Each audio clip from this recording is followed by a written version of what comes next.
All right, so we should be recording at this point. Yes. So currently up on the website,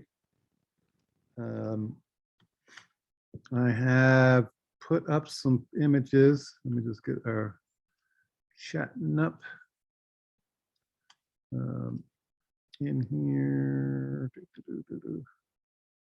No, let me do this.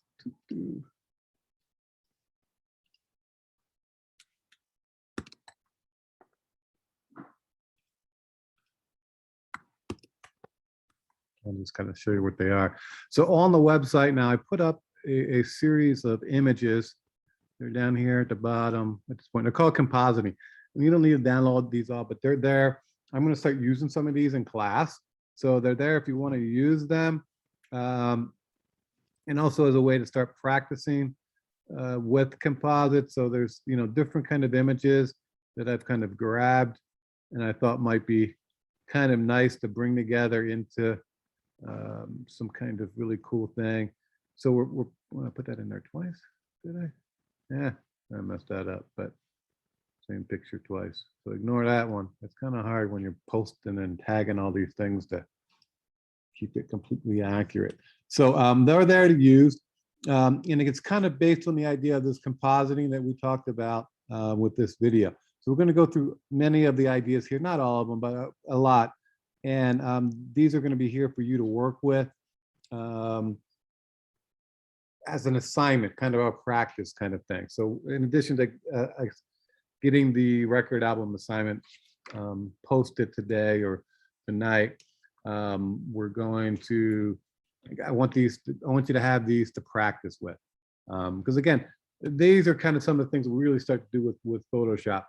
So it's not just like getting that perfect picture from the vacation and posting it, meaning opening it up in Photoshop and kind of manipulating it and getting it just right, but bringing things together. And as designers, this is what we're gonna really, this is what we get paid to do. Okay, this is where the money comes into play. So a little bit different than just a standard photographer. You went and took a lot of wedding pictures and you're gonna go through and edit them.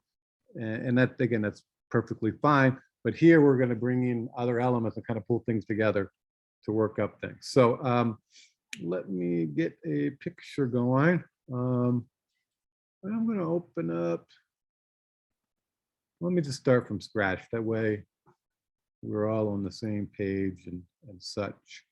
And I'm going back into my photos and I got almost everything there downloaded into a folder just to save me a little bit of time. And I'm gonna go back to this Yosemite. And this, again, this is a DNG, so this means it's going to be a raw file. So I'm going to open it up and make some adjustments here with it. So this is going back to where I was last time I was working with this file. So again, it presets it, otherwise it's going to preset it back to here where it was in the beginning. Okay, so I'm pushing it ahead and I've already done some adjustments with it. And I'm fairly good with it. I'm going to brighten it maybe a little bit here. I'm not worried about the sky because I think I'm going to replace that sky anyway. And I think we've gone through the sky replacement a bit. And again, I'm going to open this as an object. Remember, it's a smart object. It doesn't say smart object, but it's it's smart object. So open as smart object. It just says open as an object. If we just open, it just opens it as a normal layer. Which is fine, but again, I think we want to have that capability of coming back and making adjustments later. So opening it as a smart object is a smart way to work. So again, as we start to get more and more into Photoshop, we're going to want to work in a little bit better way. And the smart object is the way to go, if possible. And you can see we get that little icon here on the icon here of the picture of the layer.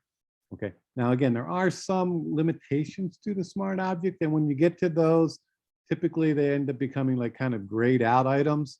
So like the vanishing point filter doesn't work with a smart object. No big deal at this point, we're not really working with it, but you will find occasionally there's some items that are blurred out. The lens blur filter effect does not work with this. But other than that, most of these effects work with this.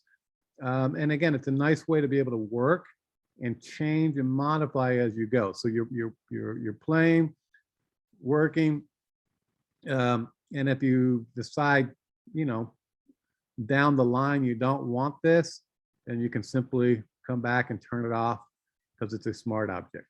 Okay, so we're working with this smart object in Photoshop. And again, if I want to change the colors, double click on it, it's going to open it up back into Camera Raw. This is really raw, and I can totally change whatever composition, exposure, anything I want to do. And when I make that change, it will be reflected back into the project itself. So now it's changing it, and it pulled it back in here, and now you see it's got a little bit more of a blue tint going on. Okay, so again, it's a completely editable thing. You know, and I think you, as you start to work with these files, you're going to be, wow, that's really, really cool.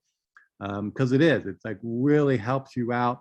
And as we start to do effects on top of things and other filters and other color treatments or whatever it happens to be, things change. And the way it looks now might not be how it looks 2 hours from now, okay, or 2 days from now, or 20 minutes from now. So you're going to want to be able to have those adjustable characteristics with your layers, and the smart objects are that. And remember, anything can be brought in. So we've got this, and we're going to use this as the base. And what we're going to do is we're going to work up a tiny little ad here. And I think did we play with this one the other day and make this into an ad, or no? You guys got to tell me. No. What's that? No. No, we didn't. Okay.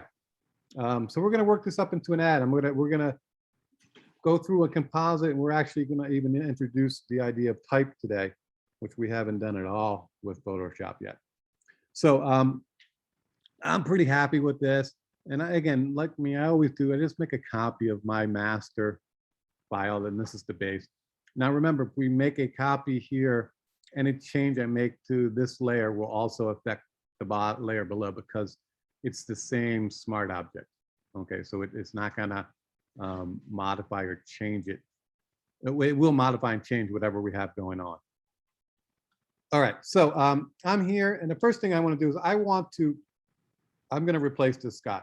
Again, I'm building up, and we're going to do an ad advertisement. I'm not sure what it's for yet, but because it's an ad, I'm not worried about the sky being completely accurate. Meaning, I'm not submitting this to National Geographic to show in an article talking about, you know, Yosemite National Park and its natural beauty.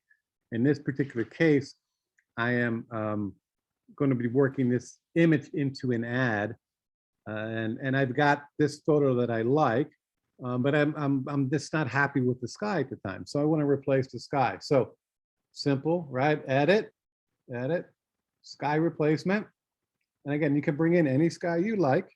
I'm going back to the default ones that are built into Photoshop. Now, they're all good, they're all fine, and they work nicely. But remember, like you, I have the same skies that you have, because these are built into Photoshop. So, you know, just be careful with them. Don't go too crazy. I would always recommend taking your own pictures now of skies, and you can bring them in. You can hit plus, and it's going to say, show me the sky. And I'm going to put in this lightning. So I'm adding this to my library now, and I can put this in as an element, right? How cool is that? So you can start to save these into the sky filter. So as you get some cool days of clouds and such happening, feel free to take the camera out, take some snaps, and then you'll be able to import those into them. No, you're not in the picture. Why is it that since you put the lightning sky behind the Yosemite Mountains, it looks really soft around the mountains? Well, let me show you. Because remember, what it's really doing is making a mask. Like we've done masks before. There's a mask built in there. Basically, the mask is coming above the sky. So this edge fade, watch this. It takes it away. So it's actually cleaning up the edge of the mask. And also the shift If we do a shift this way, it's bringing the mask down a little bit. We shoot this way, it's taking the mask up. So you can see it got blurry the other way. So just like we could shift in our mask using our mask mode, we can do that same thing here. So if I want to come down a little bit, I can push it up a couple pixels. And these are like pixels. Or I can go this way. You can see like here now the old sky's coming in. Or if I go the other way, it pushed it way down on top of the mountain. So the shift here is one that you may use a little bit. I'm going to put that just back to the 0 there. But the edge fade, I think that's one that kind of sharpens it up and you see it cleans up the edge. I like a little bit of fade in there just because I think it helps to kind of, if it's too sharp, it looks a little fake. But there should be some.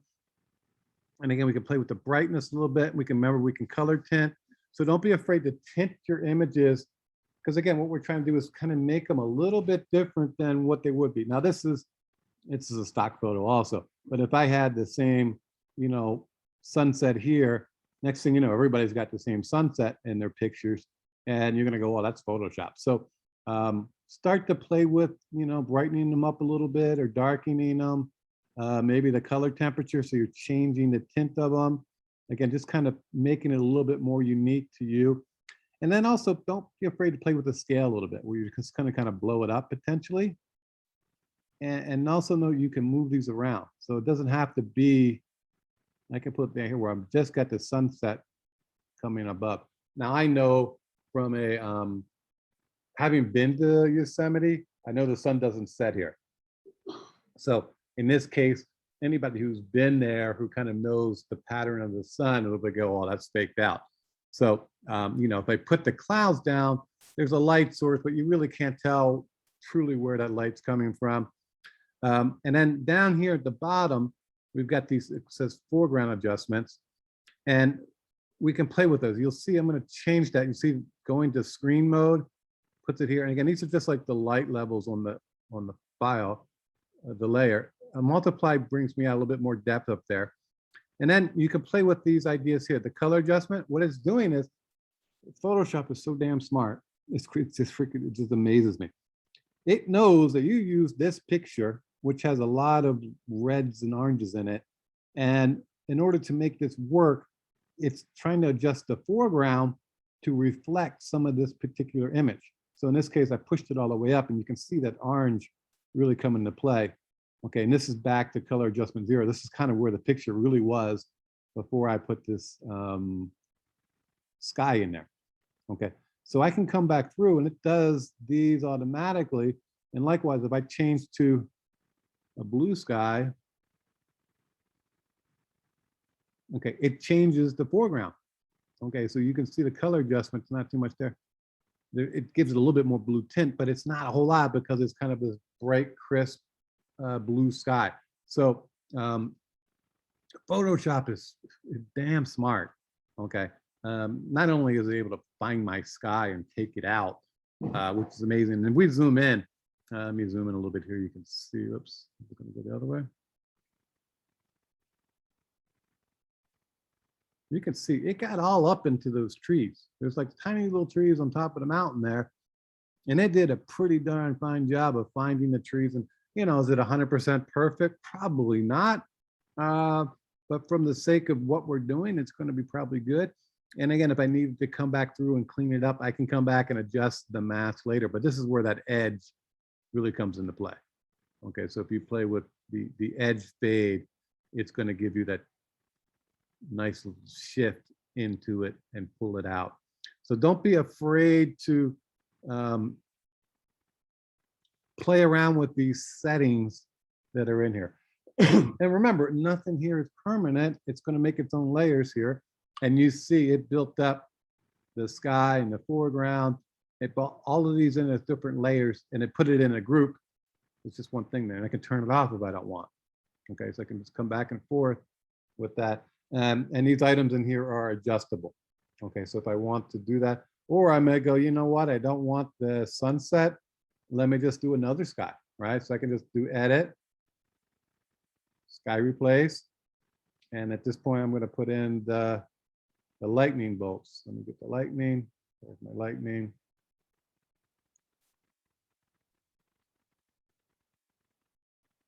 Computer's thinking. This stuff is like big time computer stuff.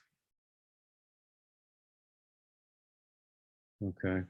And we click OK. I don't know if it put it below. I gotta turn that one off. There we go. So I'm gonna do that again. I'm gonna delete that whole, the sky, other sky was messing with me. So I didn't get to adjust the way I want. So I want to pull this back. I want to shift it down. I'm going to give it a little bit of overage. And I'm going to darken a little bit, and I'm going to pull it down. So again, I can adjust. Remember, watch my scale. I made it a little smaller. It's a little bit, you need to make it a little bigger so it covers up those edges. Watch your edges when it does that. Okay. And again, this is going to look totally unrealistic because it's even still here. It's too bright for this kind of sky. So I'm going to really kind of maybe push the lighting, really darken it up a little bit. I just want to see the difference here is bright. Yeah, I'm just going to really push it. And I'm looking at the mode, screen mode over multiply, and I like to multiply a little bit better. And I'm going to click OK. And now I brought it in as a new layer. Okay, so I can switch between skies if I want to, just with a couple clicks of the button to get the effect that I happen to want. Okay, so now let's bring in some additional elements. So we've got this sky that we've replaced with our background, and we want to kind of bring in some other things. So I'm going to open up a couple of those compositing elements that I have. I've got the fish in the bowl. I'm just kind of thinking here. The balloon is cool. That one's not going to work with that picture. The chair's fun. Let me open this up.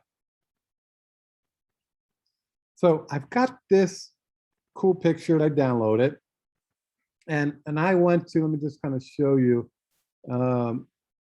just a website I use sometimes called Unsplash, and it just has stock photos, and you can kind of pick one. They're not like the best ultimate complete resolution, but you can download them and they're free, and they don't really have watermarks and stuff. So they're pretty decent to kind of work with.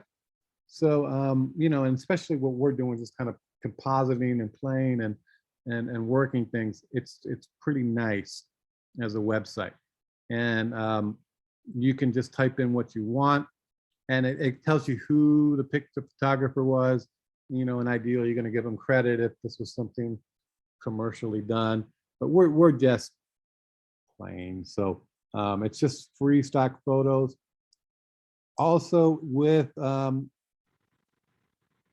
Photoshop or Adobe, there is Adobe Stock. Okay, and this is one of them, a stock solo. Because I have an educational version, it doesn't give me free stock pictures, but if you have a commercial version, I don't think you guys get completely free. You may, I don't know, because of the student, but it lets you download pictures also. So what I want to do is I want to get this balloon and chair out of this photograph. Now I could, ways we saw in that video, we could do the kind of a magic wand. It's going to select areas. Okay, and that's probably not going to work. I can also do an object selection. If I kind of draw over this, hopefully it's going to select it. The computer's thinking. Let's see what it does. And it did a pretty darn good job, right? It's missing a little bit here of the balloon string, but not bad. Like, I mean, trust me, this is pretty good. You'd be surprised at how long it used to take you to get to this point. And I'm just going to off click this because it's checking. And then we have a quick selection. And I'm just going to kind of, you can see that I'm trying to draw it in with the quick select. And it's not going to get the balloon, obviously. And then it's going to get the chair a little bit, but it's going to get a little weird. So this is not going to probably be the quickest, best way. So we're just kind of looking at what ways can I select the subject or select an object without doing a lot of work. The other way to look at is under select and just hit select subject. And let's see what that does. Boom, I got everything, including, looks like most of the string. We got some weird stuff back in here, but I'm pretty good with that. So what I'm going to do is actually, I'm going to make a mask of this. So it took out everything but some of those items in there. And what I can do is I can, remember, come back in. I can, because it's a mask, I can paint those items back in. So I'm going to go white because I want to paint it in. I can paint that string back in. All right, so that's a bit too wide with the brush. So I'm going to undo that. I'm going to give me a really small little brush. Like 9. We'll see. There we go. It's pretty good. And I'm going to just kind of draw it down. Let's see. There we go. So I'm pretty close with that. It's there. And then I've got these items here, which I don't want. So I'm just going to come back in here and give me a little bit bigger brush. And I'm just kind of painting those out. I don't want that background element in there. And I can just quickly with a brush. Again, I mean, this is quick. I'm doing this quicker than normal for you guys so I can keep the demo going.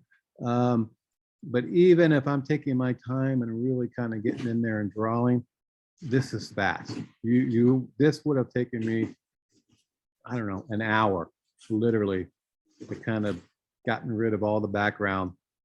And now I'm doing it with a couple quick selections. Okay, so Photoshop has gotten incredibly smart with the idea of finding objects and knowing kind of what you want, and being pretty darn good with it. There's a couple little issues there. I think that is part of the chair. This up here is not. There's a little background there. And again, I'm trying to fix it here because when I bring it into the mountain, you're gonna want to see the greenery behind this, these little spots. Not a lot, but it's enough that if you don't do it correctly, your eye will kind of know that something's wrong. So just kind of adjusting and quick fixing this mask. Almost done. Again, if there's questions as I'm going along, please shout those out. I think this is actually back here is a piece. Tiny little piece. Look, here's a tiny little piece, I think.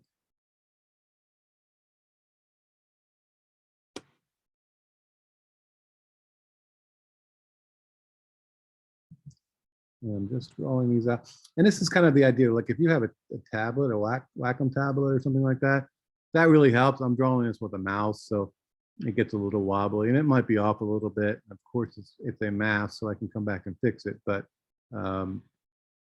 really cool way of working if you have those. Oh, and I got down here the shadows. What is that? Something there. Ooh, I think, hold up.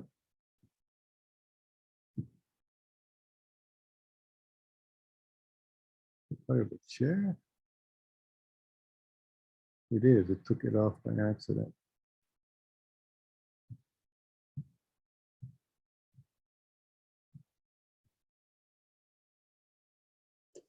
All right, let me get that out. And I'm gonna come down here really quick. It took out some here. Cleaning it up. Not too bad for quick work. A little bit bigger brush. I'm just gonna take this. I'm gonna take out the shadow because if I need a shadow, I'll build that back in later with this. Again, being a little bit quick and loose. Since we've gone over all this. So what I'm going to be doing is I'm going to be bringing this chair and balloon in. So I just made a mask here. It's a lot quicker to work with it on this file. And then I'm going to select it all and copy it over into my other file.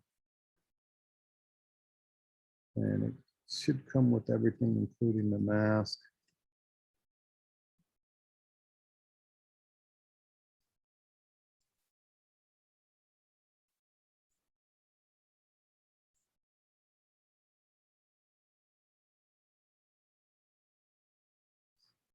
Okay, pretty much there.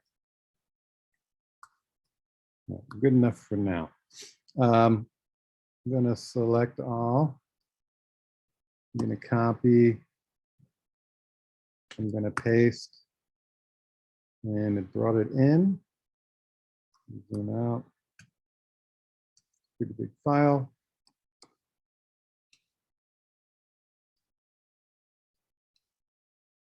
I'll copy the.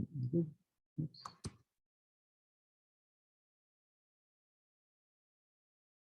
Yeah, brother needs a mask. How crazy is that? Hold on. Let me get rid of that. I want to. Yeah, I was in the mask. Command Alt, Command C.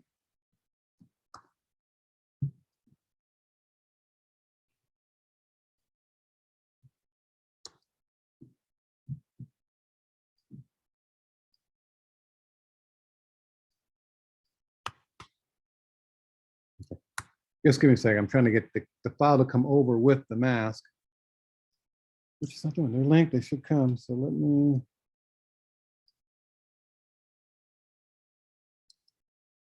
Command Alt, Command C.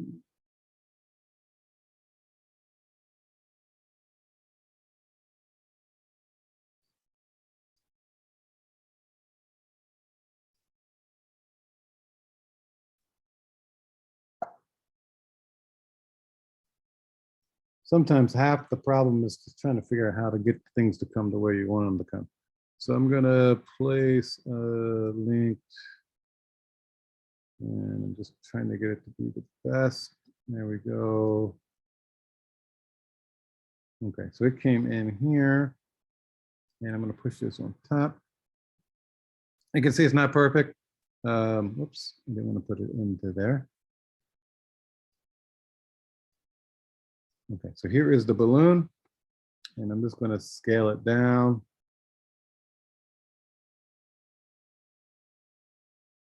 Now, the problem you have to kind of work with the compositing is a lot of times trying to get the light to be in play. Now, I know that the light from the sky is kind of tinting, and if I put this down here, I get a little bit of the tint in there, so it's not too bad. But again, the whole point is try to kind of composite and bring these things together. So this is where kind of the work comes into play, kind of getting things to where you want them to be. And it doesn't need to be necessarily realistic.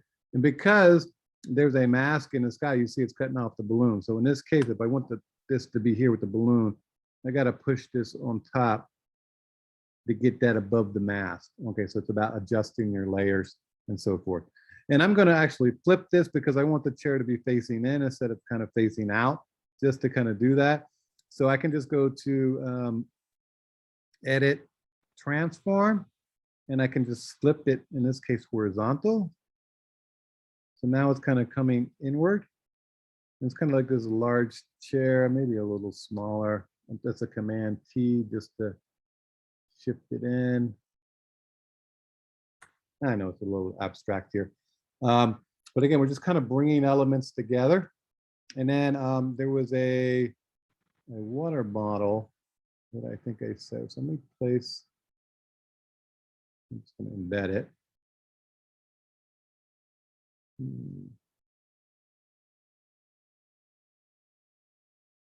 This one.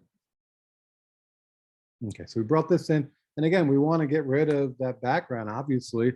So this is pretty, I think, an easy one. Select subject. It's going to get rid of all of that kind of thing. And I can make that a mask, which is kind of the better way of doing it. That way I can come back and adjust things later if I need to. Instead of just hitting delete, those items, those pixels are there for some reason. I want that. I'm going to scale it down. I'll put that over here. Actually scale it up, like maybe it's filling up the water bottle, right? Kind of like in there.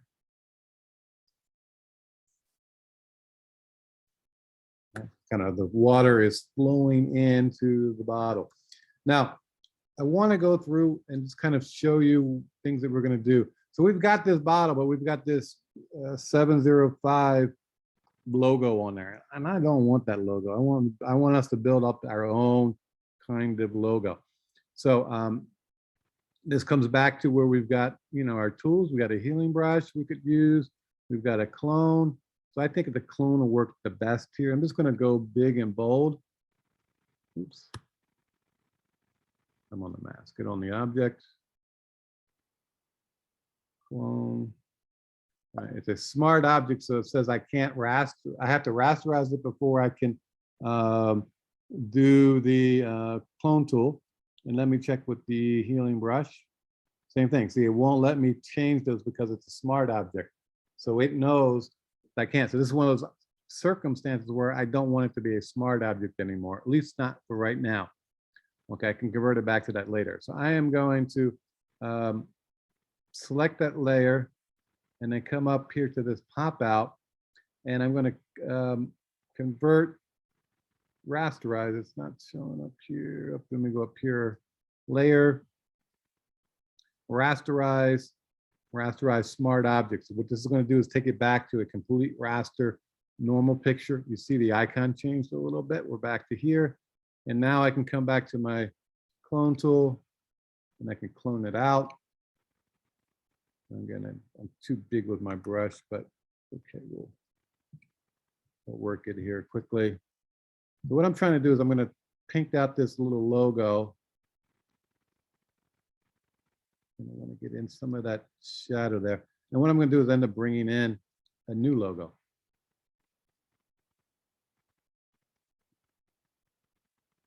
Oops. I'm going to keep that going.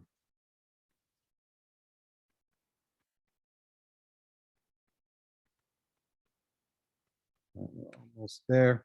Again, we're just kind of getting rid of that logo, and this is obviously not the most gorgeous way of doing it. I'm a little sloppy here, but you'll get it. So basically, we took out the logo on that bottle with the clone tool. Maybe the healing brush would have worked better. I don't know, but we're just calling it a good day for now. And then I want to put a new logo on there, a new label. So I'm going to actually build up a new label, new layer. And again, this is where we really start to build in our stuff. And I'm going to use we'll keep it simple, an ellipse tool. And we've got that color basically built in. Let's say I want to make it more white. I need to come back here and refill that. So now it's a little bit lighter. So it's just a layer with a rectangle on it. Now, it doesn't look right because proportionally, it's got to like tweak a little bit. There's a round surface there, so I need to round it a little bit. So I'm going to keep that layer active. I'm going to come up to transform. And this is where we get to some things like skew and rotate and distort and perspective and warp. So I'm going to go warp. And with warp, I'm going to do is actually bring it down. I'm giving it a little bit of a curve here. And you can see when I'm clicking, it's making these kind of little Bezier curves, kind of give that label a little bit of shape. It's not quite perfect. Now I'm distorting it maybe too much, but you get the feeling here of that. So it kind of makes it feel like it's coming into play. It's fitting on the bottle itself. And I could do things like add a gradient on top of this to kind of give it even more of a curve. But the goal is to kind of give it a little bit more realistic of it. We know it's not completely flat. There's going to be a little bit of a curve to that object. So now we've got that. And then we could add some text. And we haven't done type at all. So I just want to show you the type tool and what it can do.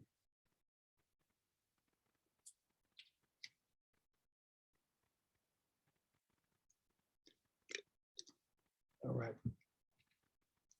So in the type tool, there's horizontal, there's a vertical, meaning type it'll go up and down. And then there's type in a mask, meaning you can type things and add other objects to that mask. I could add a picture within the type, that type of thing. So that's what the mask tool is. I'm just going to do a regular type. And as I click, it's going to build new layers. So every time I type, it adds a new layer here. And there's kind of dummy type that's built in. And it's kind of defaults. And right now it's going to white. So I'm going to give it a color so you can kind of see it. And I'm going to put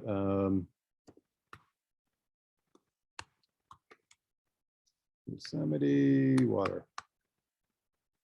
And with the type, you can see up top here, and you'll be able to look over here for the properties and get some of it. Or you can go to the characters and change it here. And we'll go through all of these, but I just want to kind of show you this. The same thing is in different places. So up here, it tells me the type. It's Leucadia Bright. It's a demi-bold. Okay, and there's little examples of it in different versions. And then this is my type size. Right now, it's a 16 point. And I can change that to be whatever I want. And right now, it's left justified. I can do center. What I want to do is I want to highlight it all and then hit center, and it'll bring them together. And then I can literally select the type, and I can kind of move it to position. And if it's too big, I can either come back up here. I have to highlight the type, meaning double click it, and I can scale it up or down. So if there's no 15, I want 15, I can just type 15 or 15.5 or whatever it happens to be, and put that into place. And then I might say I want to change the leading, which is a space between lines. Okay, and that's going to come over here to character. And you'll see here, this is the leading. It's on auto. So I might want to put that at 14, and that tightens it all up. If I make it smaller, you see it'll create overlaps where they're just kind of overlapping. So this is called the leading. And this is something you're going to start to use. And this interface is going to be the same when you're dealing with Photoshop and or Illustrator. And even I believe it's almost identical, if not identical, when we get to InDesign. Okay, so many of the things that we're doing just kind of copy over into the other programs. Okay, so we've got that there. And we've got the water that's in place. Now, I want to maybe keep all of these together, right? Because I don't want to move the bottle and not have the label move and not move the other. So I can click those 3 items and I can group them. Let me see what my group is. A new group. We're going to just call that bottle. Okay. So when I move the bottle, I'll be able to put those, link those together and move one, move them all. So let me get those linked, lock link layers right in here. So these are all linked. So if I move one, it's moving all. Okay, so as you start to build up things on top of things, you may want, in that particular case, to have them linked together. So you're not having to try to move the water bottle and the label and the typography at this point. They're all kind of matched together and they're linked. So I just simply did a click on this drop down, and then in here was link layers, unlinked down here, but it would be link. Okay. I don't want to merge them. I could, but once you merge them, they become one, and then I can't make a change. So if I decide I don't want to call it Yosemite water, I'm kind of stuck. Or if I want to change the color of it, I'm stuck. Okay, but like this, everything's still active and live. So if I want to change it from orange to something else, double click on it. You see it kind of highlights it here, and then I can come up here and pick another color, and it will change. Okay, and I can actually see it live, how it's looking down here. Okay, and I can even select from something else, something in the picture. Maybe I want the text to kind of match the sky. I'm picking an orange up here or the blues. Okay, so kind of a cool way of working and being able to make those adjustments live, because we just sometimes don't know what we want until we get to that point. Okay, so they're together. I made them into a group. Oh, got to add them to the group, sorry. Drag those into the bottle group. There we go. All right, so that's there. I can turn the whole bottle off if I want, one click. So that's kind of the advantage of a group, is I can turn things off and turn things on that are multiple layers. In this case, we've got 4 or 5 layers going on. Up here, we've got, 3 layers going on with the bottle. So, it's a way of working a little bit smarter as we go. All right. Questions so far?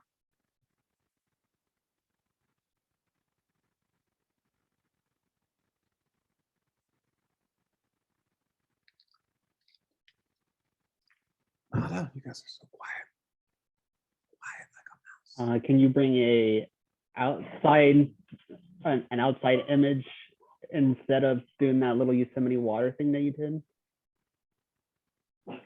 Say it again. What was your question? Yeah, no, sorry, I'm my dog. It's okay. Can you get, like, let's say you do a image or like a logo like outside of Photoshop, and you want to bring it in instead of trying to do that Yosemite water thing? Yeah, totally. So I'm gonna, let me just kind of I'm gonna go find my logo.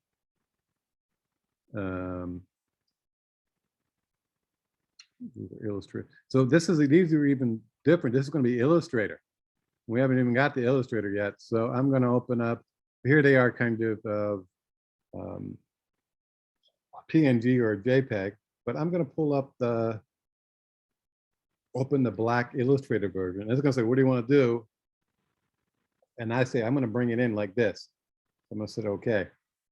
So here is the logo that I opened. I'm going to select it and copy it. And then I'm going to come over here to the bottle. I'm going to turn off the text there. I'm going to paste it, and here it is. Okay. And I can now scale this in place.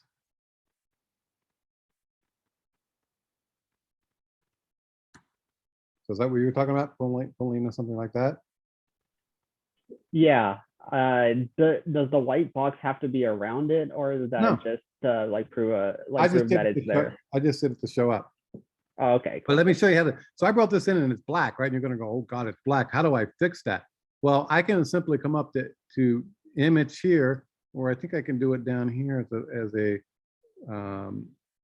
layer, adjustment layer, invert. No, I didn't want to do that. And I'm putting it just below. I don't want to do the whole picture, but just so we went from black to white, because the invert of black, the opposite, is white. So by putting this adjustment layer on, I'm making that thing which was black, this logo black, into something that's white. So, I mean, Photoshop is that kind of smart. So it's kind of, there's a little bit of blur going on. Would it be smart to do this type of thing as like a separate thing than on this photo, like as its own file open? Yeah, I mean, I probably would build this all up separately, but here's an example of where you could just build it right up now. Because oftentimes we just don't know what we're doing, and especially if we're doing like a mock-up. Let's say I wanted to do an ad for these water bottles that I decided I wanted to sell. You know, I might not have the real thing. Does that make sense? So I don't have the real bottle to take a picture of it with the logo. So I'm just going to mock it up like this. So it really depends on what you have and what you need to do and what you have available. Okay, so I mean, this is very common to do a mock-up without having the real thing. And in fact, like everything I sell, like t-shirt wise, stuff like that, they're all mock-ups. Very few are actual real photographs. I'm using programs and software to do it, but I'm not buying everything and having the pictures taken. So yeah, you're doing these kind of things Photoshop all the time, you know. And even here where we have the bottle that's black, I'm gonna duplicate that bottle. And let's say I want the bottle to be a different color, because again, this happens, right? You're like, well, we want to see what it's going to look like as a whole different thing. So I might even come in here and just kind of play with the hue saturation to give it some other colors going on and see what comes out. Again, I'm just kind of looking at it, you know, and it might take a little bit of playing. And we are at black, so black's a little hard to work with, but let me just colorize it.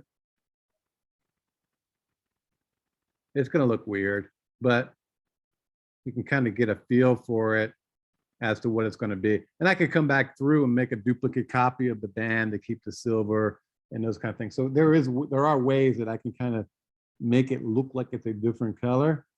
even though it's not.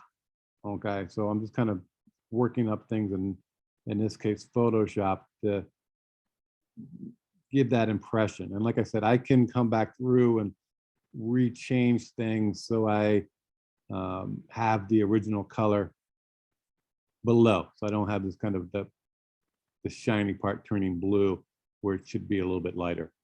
Okay. And because the logo's on top, it's not changing. I'm just changing at this point the color of the bottle itself.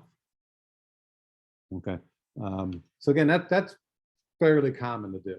You know, you got a pink balloon and you want to make it, you know, orange, right? I could select the balloon itself and get that as an object. And I'm just gonna, you know, I could work this in as an object and I'll change the color of just that part of the image if I wanted to. Okay. So again, that's kind of Photoshop 101, things that we're going to be doing on a fairly regular basis. Questions? Other questions?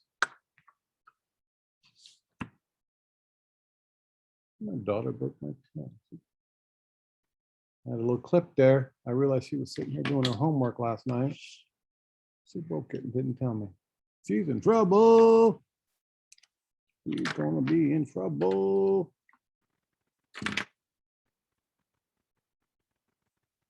Questions? Also with the type, we did type here, just kind of adding it, but we can also just kind of add type elsewhere. We want to just kind of do a big type box up top. So let me just kind of do that.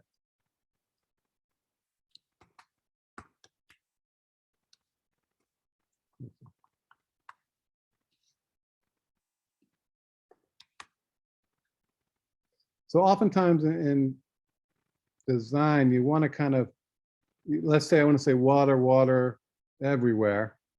So what I'm going to do is I'm going to actually do each word separate. So it's water, water. And then I'm going to do a third type.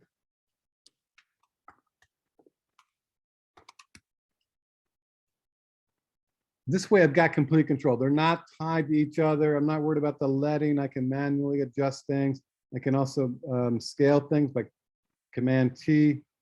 I can scale them up. So I'm not, in this case, I'm working visual. I'm not really working or caring about the font size. Okay, so sometimes you care, but in this case, I'm not. I want to play with it this way. And I also am allowed to, I can play with the colors. I can make one that color, make it white. And then I can select this one.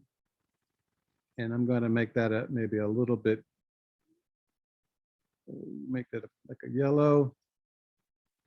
Okay, and I'm going to Command T again to transform it. So I'm just kind of playing with it, and I'm working like from a more visual stand, kind of, there's a lot more freedom this way.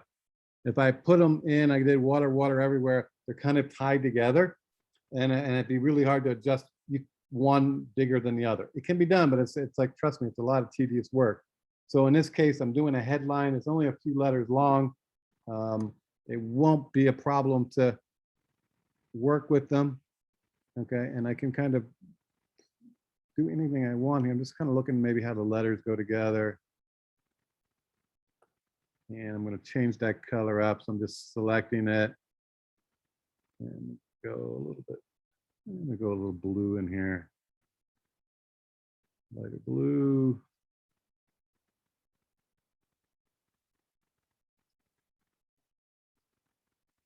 And I'm just kind of playing, just saying, maybe I want this everywhere to be even bigger.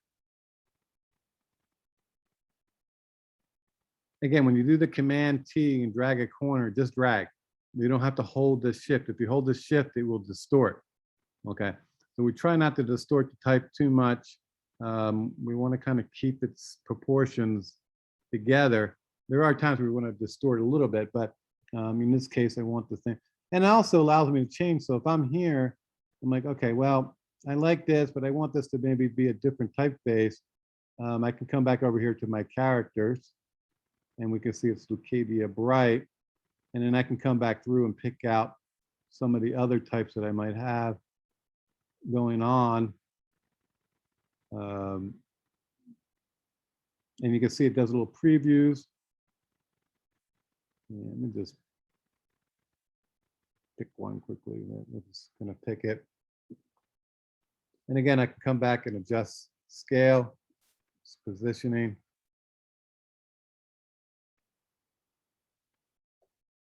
And again, it's live. I can adjust. I can, well, maybe put those two together. Boom. Again, it's not the best piece of artwork in the world, but you can see where you can start to build that up. And you've got that flexibility because I've got these built into different layers. I can change them and move them as I need to, as I'm working, as I'm developing. So even if I've done, you know, these ideas, I've sketched out some ideas and I've got an idea working out.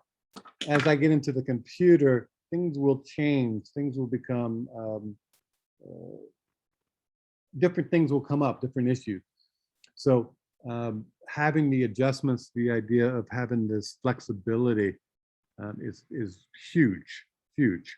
Whether it be in our Photoshop or working in our Illustrator, where we're going to be going to next. Okay, in a couple of weeks, we'll be here for a little bit. Okay, questions on any of this? Kind of, this is the idea we call compositing. It's bringing in different objects and different items into a picture. It's not just taking the original picture and correcting it in Photoshop. Okay, so just fixing this in Photoshop and, you know, cleaning up the sky a little bit or getting rid of some of the dirt that's up in here. That's just like traditional Photoshop. And again, I would clone things out or healing brush, or, you know, I've got this chemtrail from the airplane. I don't want it. You know, I'm just going to spot heal. And in this case, I have to convert that back to a raster because I want to rasterize. Oops, we have to select the layer. Layer, rasterize, smart object. And then I can come back in and kind of paint out that chemtrail.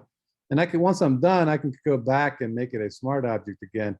It won't go back to being a smart object raw file because I converted it to raster at this point. But I can still access the camera raw modes up here. So if I go back to filter, convert to smart filter again, when I double click, it just kind of opens it up into a new Photoshop file. Okay. So in that new Photoshop file, or back here where I was, I can now open up the filter, camera raw filter. It's a filter, it's not the camera raw, and make those changes. Okay, so I'm doing this here. It's on the camera raw file. Copy. Down here, if I click, it opens it back up in camera raw because I didn't convert this or I didn't rasterize this. So this is actually still a raw file I'm working with. Okay, where the other is a smart object, but it's just basically a Photoshop file, Photoshop layer. Okay, so a little bit of difference there. So this is like normal Photoshop, right? Just kind of fixing things, cleaning things up, adjusting them as we want. But then as we start to add in, you know, these other elements, now we're starting to get into what we call compositing and kind of bringing things together to make a new visual. Okay. Questions? I had a question. Yes. How would you be able to add like shadows to any of these, either the words or the objects? Sure. So one, we could do things like, I'm going to do a shadow on the bottle.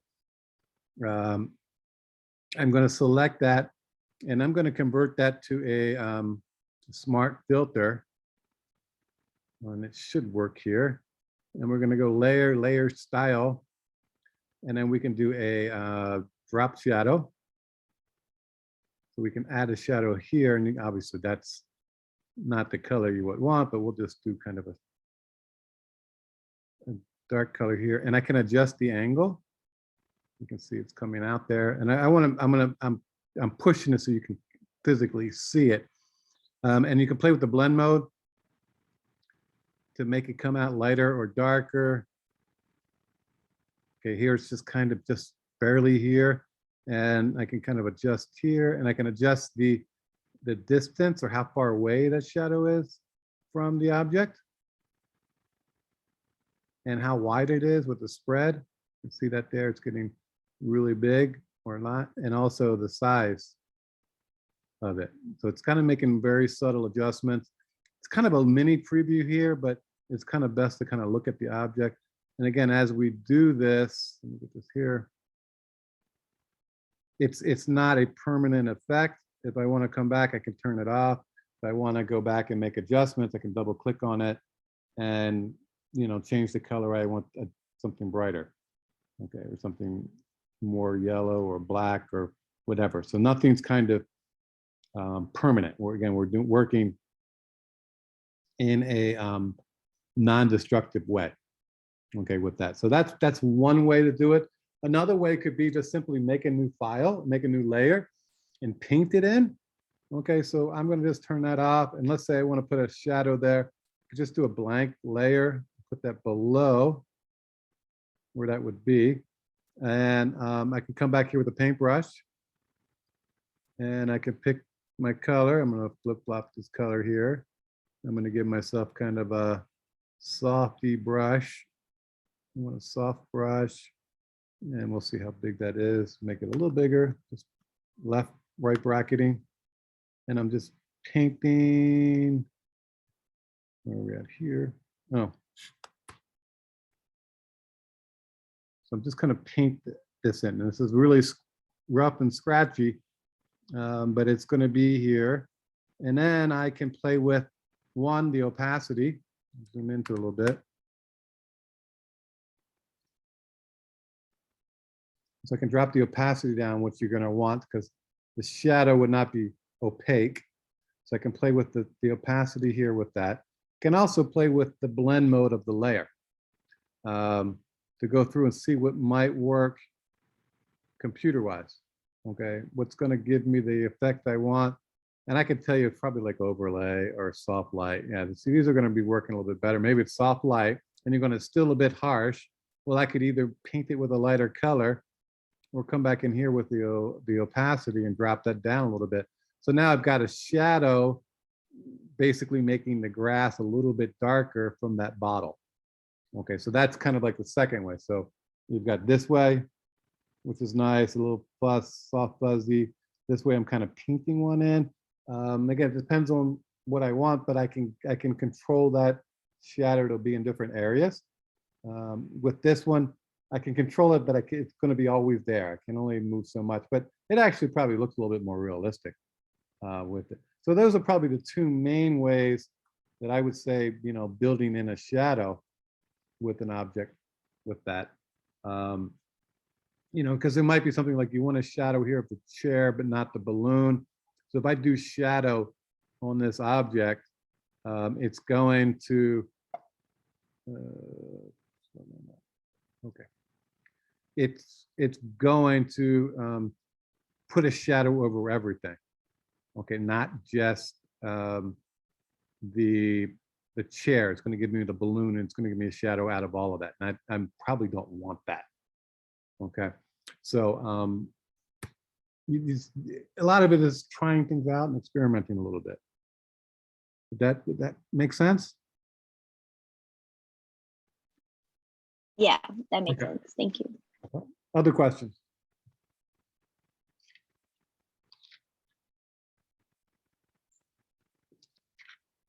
All right. So number one, this coming Thursday, we will not have class again. Okay, so this Thursday's off. I will give you the assignment. We're going to start our working our first assignment, but I want you to take some of those. The first assignment, we'll say just kind of a class exercise, is probably a better word, is to take some of the compositing images that we have there and just kind of build them together. Okay, so I just want you to kind of get used to kind of playing with different layers and different objects and how they work on top of each other and what happens if I move one below the other, to get used to that. So take some of those images from, excuse me, the website over here and just kind of play with those. Okay, just kind of work with those. I will also add in here what our first project is, which, like I said, is going to be 2 record albums. Okay, so I'll give you the parameters in a file, and along with a file that you can start to use. And let me see if I have that quickly accessible. Desktop. Look at Fullerton.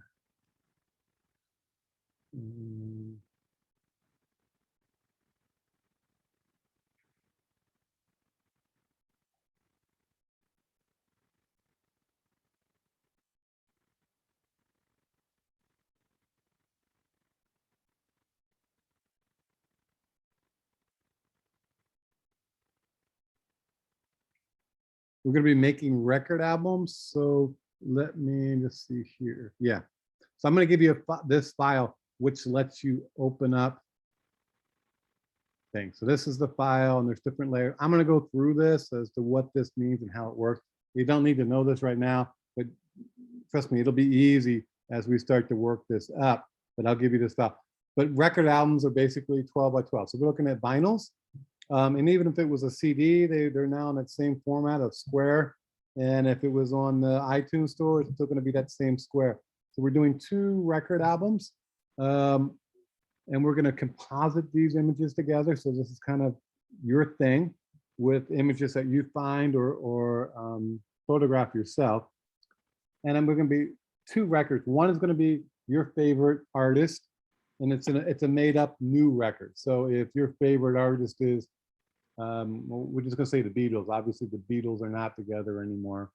They're all, I think Paul's the only one. Paul and George are the only 2 alive at this point. I don't know. The Beatles, they don't have any new records, but we're going to do a new Beatle album.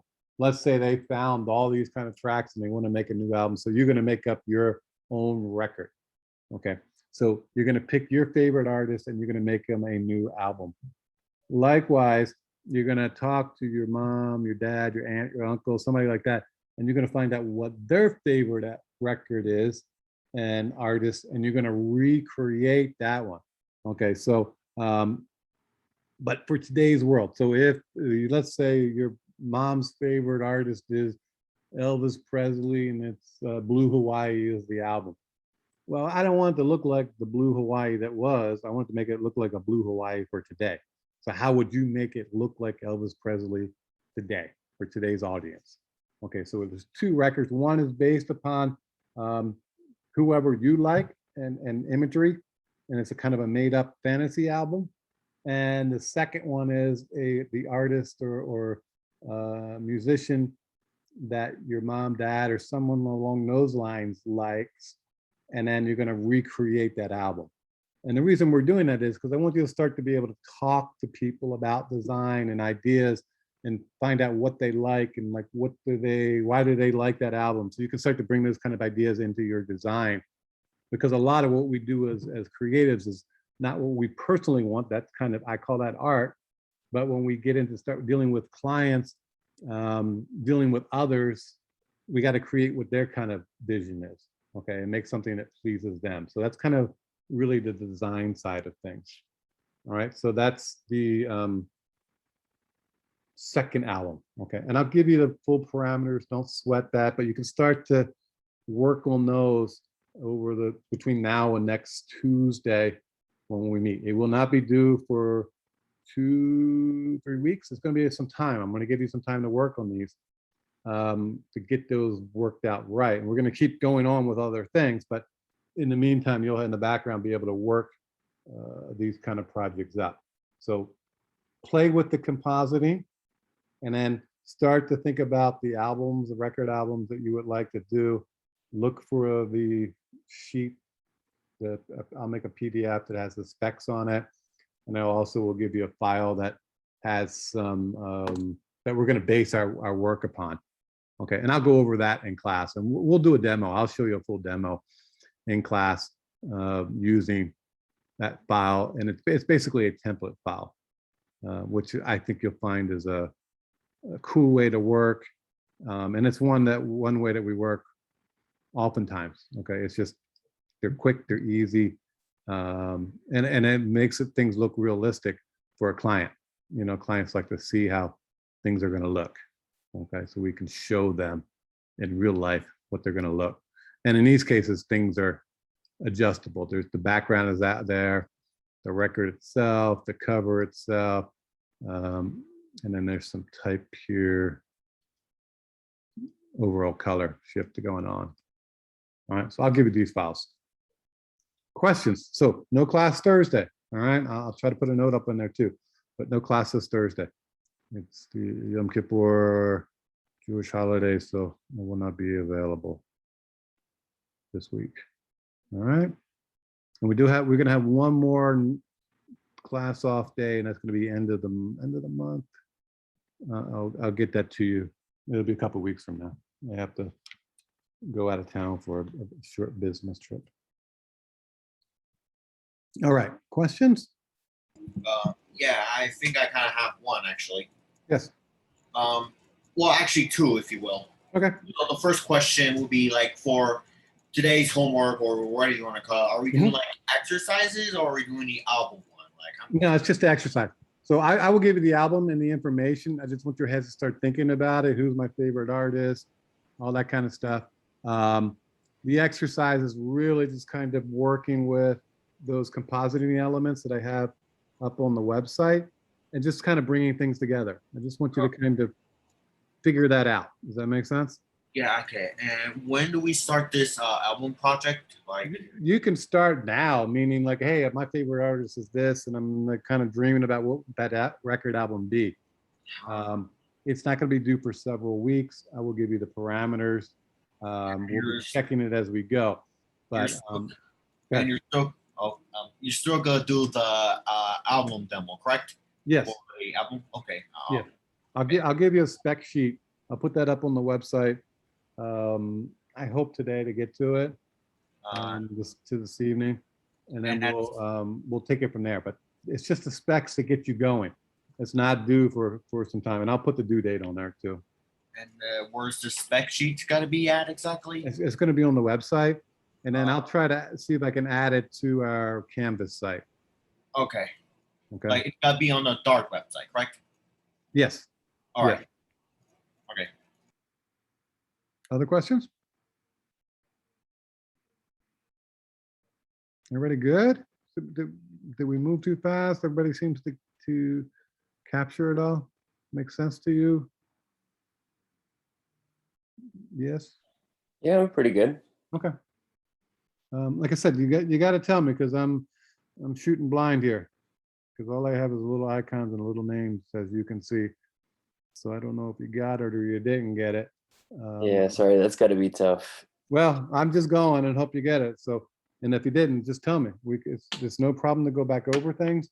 And like I said, I've been trying to get the videos up to be pretty timely about the videos.